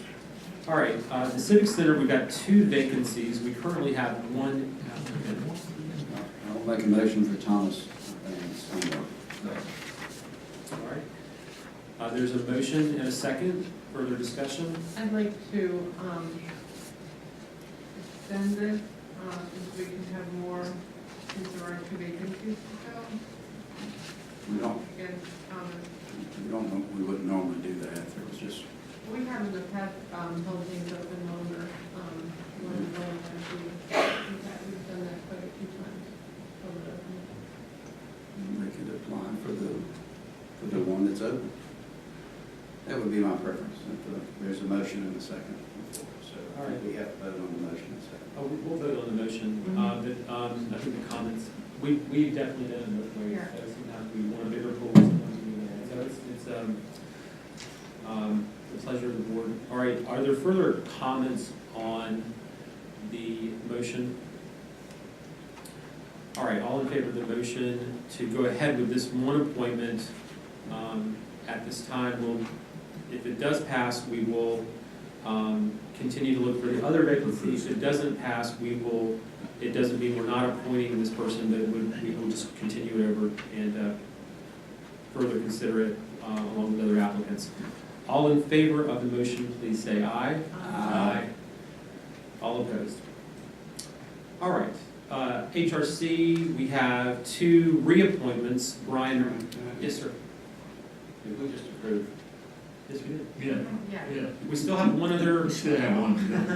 We still have one other vacancy, so if anybody is interested in serving on the Civic Center Commission, we would love to hear from you. And it's an important board, it's an important community facility, so Sure it is. so help spread the word, and we'd love to talk to you. All right, we have the Historic Resources Commission. We have 2 reappointments, Brian Moffett and Amanda Warren. Is there a motion to reappoint? I make the motion. All right. Second. All right, we have a motion and a second. Comments on the motion to reappoint? All in favor, please say aye. Aye. Any opposed? Adult Care Home Community Advisory Committee, we have 4 vacancies, 1 applicant. Would someone like to make a motion for Ken Malakot or this further discussion? Second. Okay, we got a motion and a second. All in favor, please say aye. Aye. Any opposed? And in the Asheville Buncombe Sports Commission, we have 1 vacancy, we have 1 applicant, Josh O'Connor. Is that a conflict? Is that a conflict? To have Josh? Well, So the question was you a conflict? did you feel conflicted when you were there?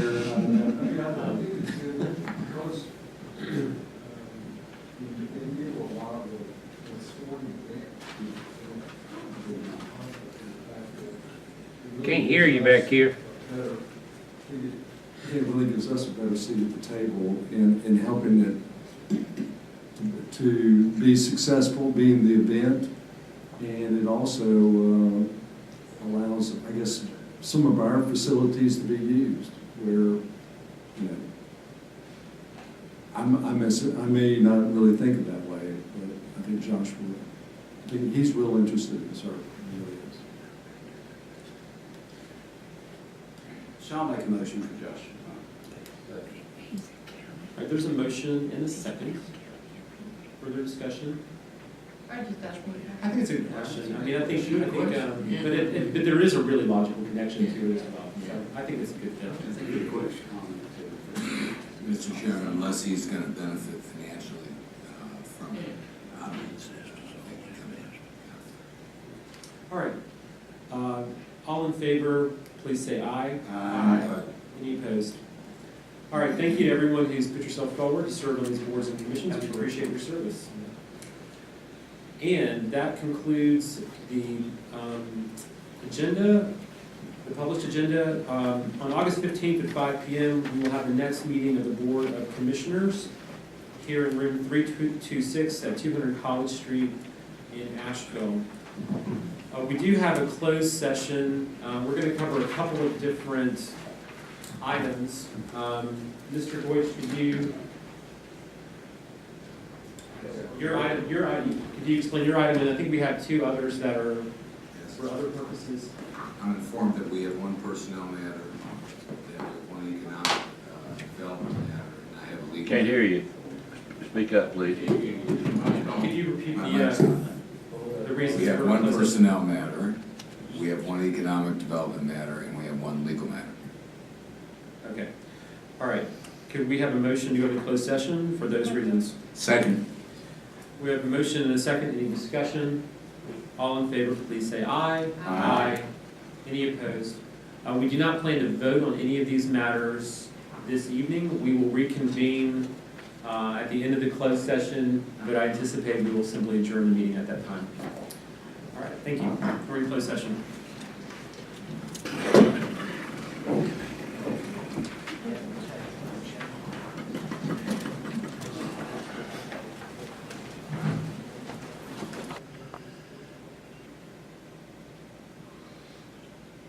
Was he permanent or not?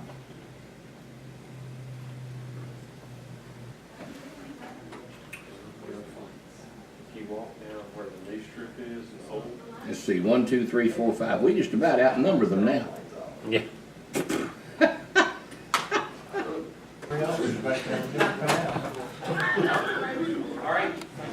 All right, let's, we're back in, ready, everybody? Yeah. All right, can I have a motion to go back into open session? So moved. All in favor, say aye. Aye. We have a motion to close. Absolutely. Okay, motion by Chad. Second by Mr. Belcher. All in favor, please say aye. Aye. Who's buying supper tonight? I've got a group waiting on me. I think the moral police is gonna buy supper tonight.